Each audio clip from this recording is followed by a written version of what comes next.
تقریر کا آغاز ایک بہت ہی میں کہوں گا غیر معمولی قصے سے ہوتا ہے جو شاید اس پوری گفتگو کی بنیاد ہے۔ جی، یہ واقعہ ہے حضرت عمر رضی اللہ عنہ کے دور کے ایک بوڑھے گانے والے کا۔ اس کی پوری زندگی کا دار و مدار ایک ساز جسے اکتارا کہتے ہیں اس پر تھا۔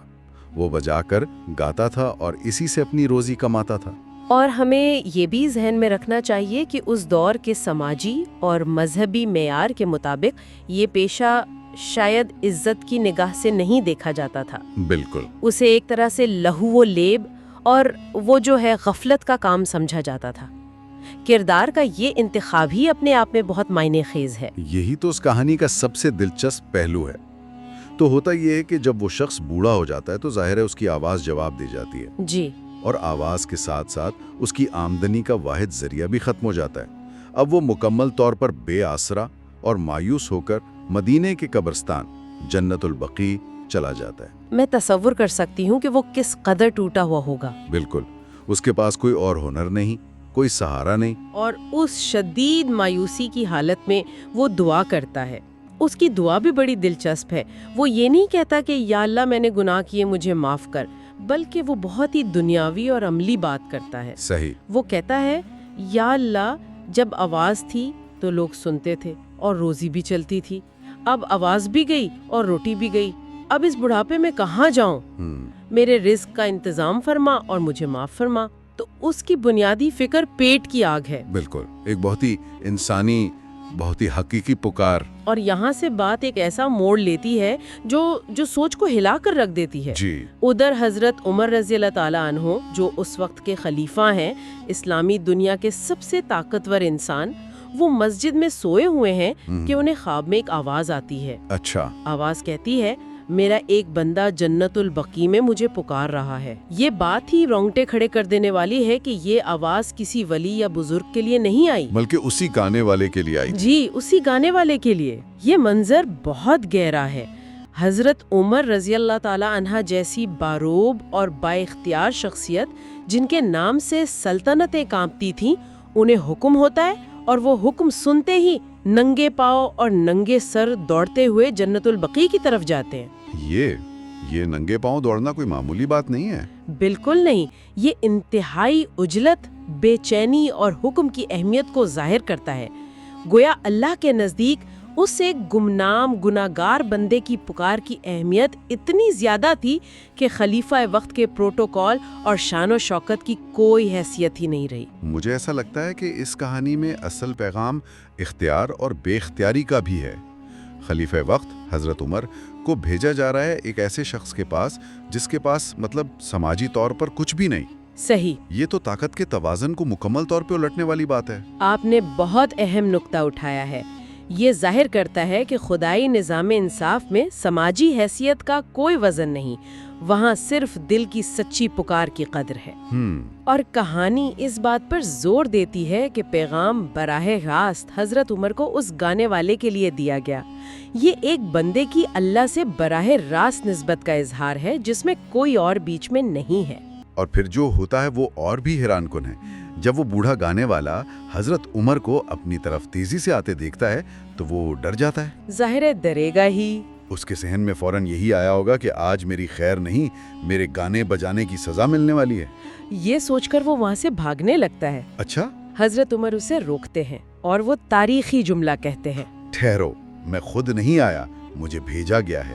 اور یہی اس واقعے کا عروج ہے، وہ لمحہ جہاں زمین اور آسمان مل جاتے ہیں۔ گانے والا جب پوچھتا ہے کس نے بھیجا ہے تو حضرت عمر جواب دیتے ہیں جسے پکار رہے تھے اسی میں بھیجا ہے۔ اس لمحے کا تصور کریں۔ جی، اس بوڑھے بے بس انسان کے لیے یہ کیسا احساس ہوگا کہ اس کی ٹوٹی پھوٹی دعا جو اس نے اپنے پیٹ کی خاطر مانگی تھی نہ صرف عرش پر سنی گئی بلکہ اس کا جواب اتنے اعزاز اور تکریم کے ساتھ آیا کہ وقت کا خلیفہ اس کا پیغام لے کر دوڑتا ہوا آیا ہے۔ اس کا رد عمل بھی ناقابل یقین ہے۔ اسے جب یہ احساس ہوتا ہے تو وہ راحت یا سکون محسوس نہیں کرتا، بلکہ اس پر ایک بالکل مختلف کیفیت طاری ہوتی ہے۔ یعنی وہ گہرے شکر اور فوری توبہ میں ڈوب جاتا ہے۔ بالکل، وہ کہتا ہے واہ میرے رب، ساری زندگی تیری نافرمانی کی اور آج تجھے پکارا بھی تو اپنے پیٹ کی خاطر، اور تو نے مجھے اتنی عزت دی۔ اے اللہ مجھے معاف کر دے، اور تقریر کے مطابق یہ کہتے ہی اس کی چیخ نکلتی ہے اور وہ وہیں وفات پا جاتا ہے۔ اور حضرت عمر رضی اللہ خود اس کا جنازہ پڑھاتے ہیں۔ جی، خود اس کا جنازہ پڑھاتے ہیں۔ اور یہی اس تقریر کی خوبصورتی ہے کہ اتنا گہرا فلسفہ کسی خشک دلیل سے نہیں بلکہ ایک دل کو چھو لینے والی کہانی سے سمجھایا گیا ہے۔ یہ صرف ایک واقعہ نہیں ہے، صحیح، یہ پوری تقریر کا نچوڑ ہے جو سننے والے کے ذہن میں نقش ہو جاتا ہے۔ پیغام بہت واضح ہے کہ گناہوں کی ایک لمبی تاریخ سے زیادہ اہم اللہ کی طرف رجوع کرنے کا ایک سچا لمحہ ہے۔ یہ امید کی ایک طاقتور داستان ہے جو بتاتی ہے کہ گناہگار کی بظاہر دنیاوی ضرورتوں کے لیے کی گئی دعا بھی اسے روحانی اعزاز اور ابدی نجات دلا سکتی ہے۔ یہ کہانی تو ایک فرد کی نجات کی ہے، لیکن تقریر میں جو اگلا نقطہ ہے وہ تو معافی کے پیمانے کو ناقابل تصور حد تک بڑھا دیتا ہے۔ جی، اس میں کہا گیا ہے کہ اگر کسی انسان کے گناہ اتنے زیادہ ہوں کہ وہ زمین سے لے کر آسمان کی چھت تک پہنچ جائیں، جو کہ ایک ہائپربل ہے، ایک مبالغہ ہے، جی مطلب ایک ناممکن سی بات ہے۔ بالکل کوئی انسان اتنے گناہ کر ہی نہیں سکتا، جی، لیکن یہ ایک استعارہ ہے۔ کہا گیا ہے کہ گناہ اگر اتنے بھی زیادہ ہوں اور وہ شخص صرف ایک بار آدھی زبان سے بھی کہہ دے یا اللہ معاف کر دے، تو اللہ اس کے سارے گناہ معاف کر دے گا۔ جی، اور تقریر میں اس جملے پر خاص طور پر زور دیا گیا ہے کہ اللہ کو اس کی کوئی پرواہ نہیں، یعنی اتنے بڑے گناہوں کے پہاڑ کو معاف کرنا اس کے لیے کوئی بڑی بات ہی نہیں۔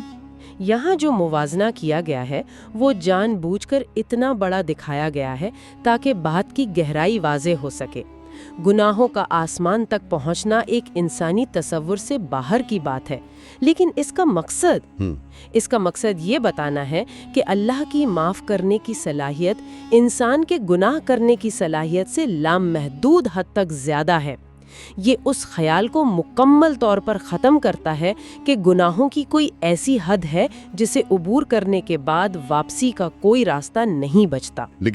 لیکن یہاں ایک سوال پیدا ہوتا ہے، اور شاید کچھ سننے والے بھی یہ سوچیں کہ کیا اس کا مطلب یہ ہے کہ انسان کو اپنی ذمہ داریوں سے غافل ہو جانا چاہیے؟ صحیح، یہ سوچ کر کہ آخر میں تو ایک بار معافی مانگنے سے سب کچھ ٹھیک ہو جائے گا، یہ تو گناہ کرنے کا ایک طرح سے لائسنس دینے کے مترادف نہیں؟ یہ ایک بہت اہم اور منطقی سوال ہے، اور اس کا جواب تقریر کے اگلے حصے میں مضمر ہے۔ یہ تعلیم دراصل ان لوگوں کے لیے ہے جو گناہوں کے بوجھ تلے دب کر مایوس ہو چکے ہیں، اچھا، جو یہ سمجھتے ہیں کہ اب ان کی واپسی ممکن نہیں۔ یہ ان کے لیے نہیں جو جان بوجھ کر گناہ کی منصوبہ بندی کرتے ہیں اس نیت سے کہ بعد میں توبہ کر لیں گے۔ فرق نیت کا ہے۔ مطلب پیغام یہ نہیں کہ گناہ کرو؟ بالکل نہیں۔ پیغام یہ ہے کہ اگر گناہ ہو جائے، چاہے کتنا ہی بڑا کیوں نہ ہو، تو کبھی بھی اللہ کی رحمت سے مایوس نہ ہونا۔ معافی کا دروازہ ہمیشہ اور ہر حال میں کھلا ہے۔ اور یہ گفتگو ہمیں توبہ کے ایک بہت ہی عملی اور نفسیاتی پہلو کی طرف لاتی ہے۔ تقریر میں اس عام انسانی کشمکش کا ذکر کیا گیا ہے جو ہم سب کو پیش آتی ہے۔ جی بالکل، کہ اگر کوئی شخص توبہ کرے اور پھر انسانی کمزوری کی وجہ سے وہی گناہ دوبارہ کر بیٹھے تو کیا ہو؟ اکثر لوگ شدید احساس جرم اور مایوسی کا شکار ہو جاتے ہیں، اور یہی سوچتے ہیں کہ میری توبہ کا کیا فائدہ جب میں اسے نبھا ہی نہیں پاتی۔ بالکل یہی سوچ۔ جی، اور یہ مایوسی ہی تو اصل خطرہ ہے۔ کچھ روایات میں اسی مایوسی کو سب سے بڑا گناہ کہا گیا ہے، کیونکہ مایوس ہونے کا مطلب یہ ہے کہ آپ نے لاشعوری طور پر یہ مان لیا ہے کہ آپ کے گناہ اللہ کی معافی سے زیادہ بڑے ہیں۔ اسی نقطے پر تقریر کا پیغام بہت واضح اور تسلی بخش ہے۔ کبھی یہ نہ سوچنا کہ کیا فائدہ، ادھر توبہ کرو ادھر توڑ دو۔ کہا گیا ہے کہ اگر توبہ 100 بار بھی ٹوٹ جائے تو 101ویں بار پھر کر لینی چاہیے۔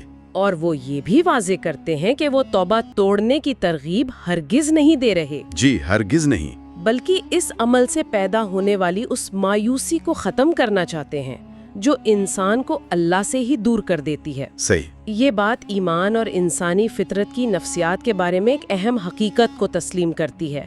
وہ یہ کہ انسان خطا کا پتلا ہے، جیسا کہ کہا گیا وہ انسان ہی کیا جس سے خطا نہ ہو۔